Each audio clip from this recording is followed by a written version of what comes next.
আসসালামু আলাইকুম।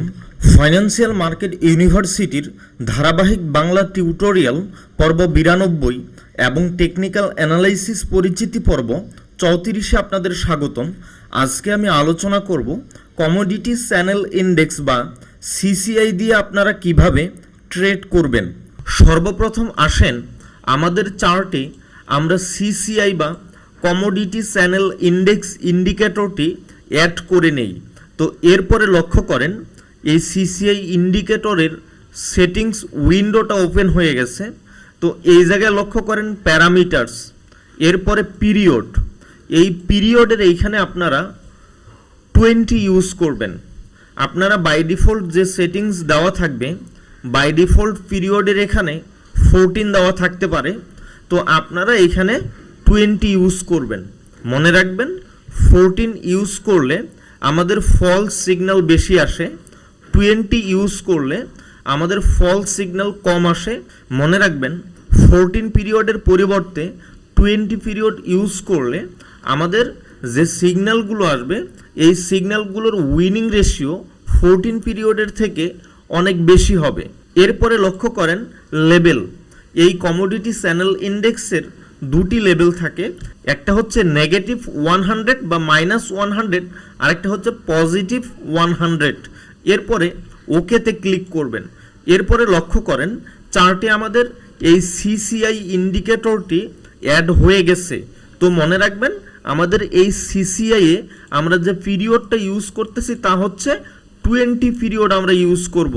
আপনারা চাইলে 14 ইউজ করতে পারেন, তবে আমি সাজেস্ট করি আপনারা এখানে 20 ইউজ করবেন। এই জায়গায় লক্ষ্য করেন আমরা দুইটি লেভেল দেখতে পারতেছি, একটি হচ্ছে পজিটিভ 100 লেভেল, আরেকটি হচ্ছে নেগেটিভ 100 লেভেল।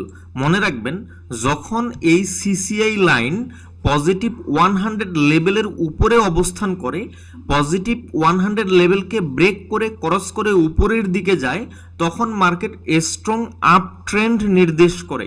আবার মনে রাখবেন যখন সিসিআই লাইন নেগেটিভ 100 লেভেলকে ব্রেক করে ক্রস করে নিচের দিকে অবস্থান করে, তখন মার্কেট স্ট্রং ডাউন ট্রেন্ড নির্দেশ করে। যেমন এই জায়গায় লক্ষ্য করেন এইখানে সিসিআই লাইন এই -100 লেভেলকে ক্রস করে ব্রেক করে নিচের দিকে আসলো, এর মানে হচ্ছে এখানে স্ট্রং একটা ডাউন ট্রেন্ড তৈরি করছে। আবার এই জায়গায় লক্ষ্য করেন সিসিআই লাইন পজিটিভ 100 লেভেলকে ক্রস করে উপরের দিকে অবস্থান করতেছে, তার মানে এটা হচ্ছে একটা স্ট্রং আপ ট্রেন্ড। তো আমি আশা করি আপনারা বুঝতে পারছেন যে এই সিসিআই লাইন দিয়ে একটা ট্রেন্ড স্ট্রং আপ ট্রেন্ড নাকি ডাউন ট্রেন্ড তা আইডেন্টিফাই করতে পারবেন। এখন আসেন আপনারা কিভাবে সিসিআই দিয়ে এন্ট্রি নেবেন। মনে রাখবেন আমরা একটি ডাউন ট্রেন্ডের ক্ষেত্রে কিভাবে সিসিআই দিয়ে সেল এন্ট্রি নেব। মনে রাখবেন একটি ডাউন ট্রেন্ডের ক্ষেত্রে যখন সিসিআই লাইন আমাদের -100 লেভেলকে ক্রস করে নিচের দিকে আসবে, একই সাথে যখন আমরা একটা বেয়ারিশ ক্যান্ডেল কনফার্মেশন পাবো, তখন আমরা সেল এন্ট্রি নেব। যেমন এই জায়গায় লক্ষ্য করেন এইটা হচ্ছে আমাদের একটা ডাউন ট্রেন্ড। এই ডাউন ট্রেন্ডে এই জায়গায় দেখা যাচ্ছে আমাদের সিসিআই লাইন -100 লেভেলকে ক্রস করে বা ব্রেক করে নিচের দিকে চলে আসছে। একই সাথে এইখানে আমরা একটা স্ট্রং বেয়ারিশ ক্যান্ডেল পাচ্ছি। তো তখন আমরা এই বেয়ারিশ ক্যান্ডেলটি যখন ক্লোজ করবে, তখন আমরা এখান থেকে সেল এন্ট্রি দেব। কেন দিচ্ছি? যখন এইখানে আমাদের এই বেয়ারিশ ক্যান্ডেলটি তৈরি হচ্ছে, তখন আমাদের সিসিআই লাইন -100 লেভেলকে ক্রস করে নিচের দিকে চলে আসছে, তখন আমরা এখানে অনায়াসে একটা সেল এন্ট্রি দিতে পারি। তো এইখান থেকে যদি আপনারা সেল এন্ট্রি দেন, স্টপ লস হবে কোথায়? এই যে সুইং হাইটা আছে, এই সুইং হাই থেকে কিছু পিপস উপরে আমাদের স্টপ লস হবে। তো আমি আশা করি বুঝতে পারছেন কিভাবে সেল এন্ট্রি দিতে হয়। আমি যদি আরো একটা উদাহরণ দেখাই, যেমন এই জায়গায় লক্ষ্য করেন এইটা হচ্ছে একটা ডাউন ট্রেন্ড। এই ডাউন ট্রেন্ডে দেখা যাচ্ছে এই সিসিআই লাইন -100 লেভেলকে ব্রেক করে নিচের দিকে আসছে।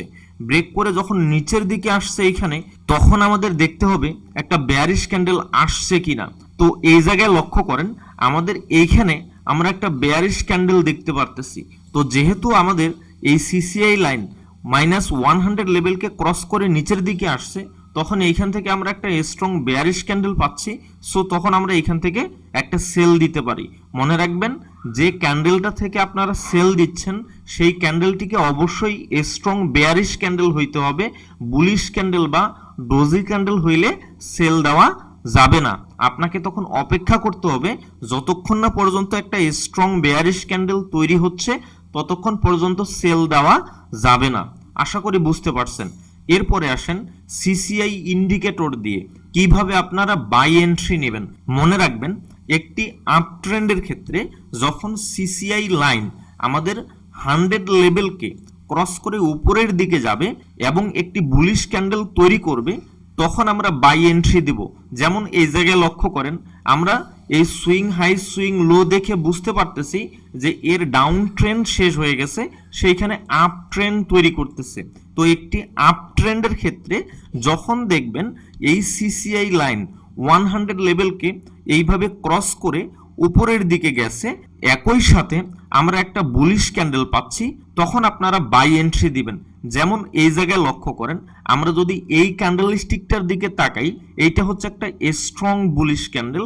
তো একটা আপ ট্রেন্ডে যখন এই বুলিশ ক্যান্ডেলটি তৈরি করলো, একই সাথে আমাদের সিসিআই লাইন এই 100 লেভেল, আমাদের যে পজিটিভ 100 লেভেল আছে, এই লেভেলটাকে ক্রস করে উপরের দিকে গেছে। সো তখন আমরা এইখান থেকে বাই এন্ট্রি দিতে পারি। তো এইখান থেকে যদি আমরা বাই এন্ট্রি দেই, এই ক্ষেত্রে আমাদের স্টপ লস হবে কোথায়? এই যে সর্বশেষ সুইং লোটা তৈরি করছে চার্টে, এই সুইং লো থেকে কিছু পিপস নিচে আমাদের স্টপ লস দিতে হবে। এরপরে আমি যদি আরো একটা উদাহরণ দেখাই, সে ধরেন এই জায়গায় লক্ষ্য করেন, এই জায়গায় আমাদের সিসিআই লাইন একটা আপ ট্রেন্ডে এই পজিটিভ 100 লেভেলকে ব্রেক করে উপরের দিকে গেছে। সো এইখান থেকে আমরা অনায়াসে বাই এন্ট্রি দিতে পারি। আশা করি বুঝতে পারছেন। তো এইখানে একটা বিষয় মনে রাখবেন, আমরা কখনো ট্রেন্ডের বিপক্ষে ট্রেড দিব না। মানে যখন মার্কেট ডাউন ট্রেন্ডে থাকবে, এই অবস্থায় আমাদের যে সেল এন্ট্রিগুলো আসবে, শুধু সেই সেল এন্ট্রিগুলো নিব, বাই এন্ট্রিগুলো অ্যাভয়েড করব। যেমন এইখানে আমরা খুব ইজিলি বুঝতে পারতেছি যে এইটা হচ্ছে একটা আমাদের কি ডাউন ট্রেন্ড। এখন ডাউন ট্রেন্ডে আমাদের যে বাই কনফার্মেশনগুলো আসবে, এই বাই এন্ট্রিগুলো আমরা অ্যাভয়েড করব, এই বাই এন্ট্রিগুলো আমরা নিব না। যেমন এইখানে একটা বাই কনফার্মেশন আসছে, আমরা এই বাই এন্ট্রিটা দিব না। আমরা কি করব? এই যে শুধু সেল এন্ট্রিগুলো নিব। মনে রাখবেন একটা ডাউন ট্রেন্ডে আমরা শুধু এই সেল এন্ট্রিগুলো নিব, বাই এন্ট্রিগুলো অ্যাভয়েড করব। আবার দেখা যাচ্ছে একটা আপ ট্রেন্ডে আমরা কখনো সেল কনফার্মেশনগুলো নিব না। এই সিসিআই দিয়ে যখন একটা আপ ট্রেন্ডে সেল এন্ট্রিগুলো আসবে, এই সেল এন্ট্রিগুলো আমরা টোটালি অ্যাভয়েড করব, ইগনোর করব, এই সেল এন্ট্রিগুলো আমরা দেব না। তাহলে কি করব? একটি আপ ট্রেন্ডে আমরা শুধু যে বাই এন্ট্রিগুলো আসবে, শুধু বাই এন্ট্রিগুলো নিব। এইভাবে আপনার ট্রেডগুলো যদি আপনি ফিল্টার করেন, দেখবেন আপনার ট্রেডের উইনিং রেশিও অনেক গুণে বেড়ে গেছে। আশা করি বুঝতে পারছেন। এরপরে আসেন আপনারা কিভাবে সিসিআই দিয়ে বেয়ারিশ ডাইভারজেন্স আইডেন্টিফাই করবেন। মনে রাখবেন চার্টে নতুন করে হায়ার হাই ক্রিয়েট করবে, কিন্তু একই সাথে সিসিআই হায়ার হাই ক্রিয়েট করার পরিবর্তে লোয়ার হাই ক্রিয়েট করবে, তাই হচ্ছে বেয়ারিশ ডাইভারজেন্স। যেমন এই জায়গায় লক্ষ্য করেন, চার্টে আমাদের নতুন করে হায়ার হাই ক্রিয়েট করতেছে, একই সময় সিসিআই এর যে সুইং হাইগুলো আছে তা ক্রমান্বয়ে লোয়ার হাই ক্রিয়েট করতেছে। সুতরাং আমরা এখানে খুব সহজে বুঝতে পারতেছি যে আমাদের এইখানে একটা বেয়ারিশ ডাইভারজেন্স হয়েছে, অর্থাৎ চার্টে থাকবে ঊর্ধ্বমুখী আর সিসিআই থাকবে নিম্নমুখী, তাই হচ্ছে বেয়ারিশ ডাইভারজেন্স। এখন আসেন আপনারা কিভাবে কনফার্মেশন নেবেন। মনে রাখবেন একটা বেয়ারিশ ডাইভারজেন্স হওয়ার সাথে সাথেই আপনারা সেল এন্ট্রি দিবেন না, অপেক্ষা করবেন এই যে সিসিআই লাইন আছে তা 100 লেভেলকে ব্রেক করে ক্রস করে যখন নিচের দিকে আসবে, একই সাথে যখন একটা বেয়ারিশ ক্যান্ডেল পাবেন, তখন আপনারা এখান থেকে সেল এন্ট্রি নেবেন।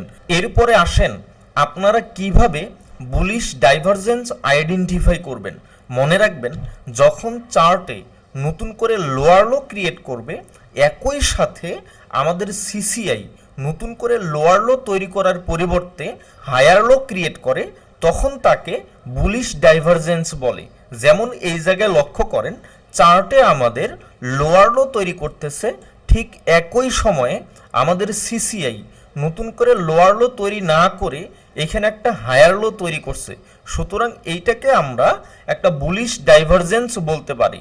অর্থাৎ যদি আমরা এইখানে একটা ট্রেন্ড লাইন ড্রয়িং করি, তো এইখানে দেখা যাচ্ছে আমরা চার্টে এই সুইং লো থেকে যদি আমরা একটা ট্রেন্ড লাইন ড্রয়িং করি, তো এইখানে দেখা যাচ্ছে তার নিম্নমুখী। আবার ঠিক একই লেভেল থেকে আমরা যদি এই সিসিআইতে একটা ট্রেন্ড লাইন ড্রয়িং করি, তা দেখা যাচ্ছে ঊর্ধ্বমুখী। অর্থাৎ চার্ট এবং সিসিআই দুইটাই বিপরীতমুখী। সুতরাং এইটাকে আমরা একটা বুলিশ ডাইভারজেন্স হিসেবে কনসিডার করতে পারি। আর আমরা জানি যে একটা বুলিশ যখন ডাইভারজেন্স হয় তখন একটা ডাউন ট্রেন্ড আপ ট্রেন্ডে রিভার্সালের সিগন্যাল প্রদান করে থাকে। সুতরাং সেইখান থেকে আমরা বাই এন্ট্রি নিতে পারি। এখন আসেন আপনারা কনফার্মেশন কিভাবে নেবেন। মনে রাখবেন, কনফার্মেশন নেওয়ার জন্য আপনাকে এই সিসিআই লাইন যখন 100 লেভেলকে ক্রস করে উপরের দিকে যাবে, একই সাথে একটা বুলিশ ক্যান্ডেল পাবেন, তখন সেইখান থেকে আপনারা একটা বাই এন্ট্রি নেবেন। আশা করি বুঝতে পারছেন। এরপরে আমরা যদি আরেকটা উদাহরণ লক্ষ্য করি, এই জায়গায় লক্ষ্য করেন, আমরা এই সুইং লো থেকে এই সুইং লো অর্থাৎ দুইটি লোয়ার লোর মাঝে একটা ট্রেন্ড লাইন ড্রয়িং করছি, যেটা হচ্ছে নিম্নমুখী।